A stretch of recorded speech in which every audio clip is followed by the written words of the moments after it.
আমি বলছি প্রধানমন্ত্রী খুব কড়া টিপ্পণী করেছেন। এরা সব সময় আদিবাসী সমাজকে অপমান করে খগেন মুর্মুকে যেভাবে মেরেছে, রক্ত দেখেছেন আপনারা।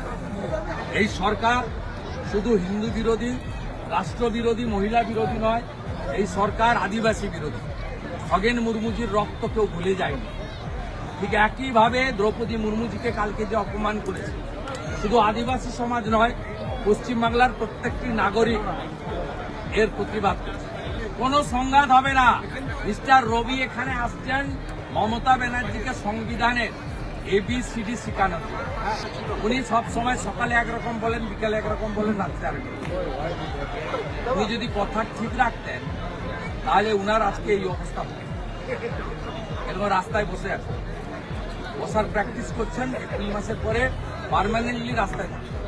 এখানে কাটিহার আপনার পূর্ণিয়া কাছেই, হরিশ্চন্দ্রপুরের গায়ে, আপনি সেখানে যান 10 টাকা কম পেট্রোল ডিজেল, এখানে 10 টাকা দাম বেশি, রাস্তার এপার আর ওপার। কানকিতে ডালখোলাতে 10 টাকা বেশি, আর ওদিকে গেলে 10 টাকা কম। কারণ মমতা ব্যানার্জি পেট্রোল ডিজেলের স্টেট ট্যাক্স কমায়নি। উনার লোকেদের বলুন, আগে LPG গ্যাসের সিলিন্ডারে রাজ্য সরকার যে ট্যাক্সটা নেয়, ওই ট্যাক্সটা ছাড় দিক। উনি একটা কাজই করেছেন, 20,000 মদের দোকান দিয়ে পশ্চিমবঙ্গকে মদময় করে দিয়ে গেছে। এই কাজটা মমতা ব্যানার্জি করেছে। উত্তরপ্রদেশ, আসামে যেমন সুরক্ষিত আছে, ঠিক একইভাবে হবে।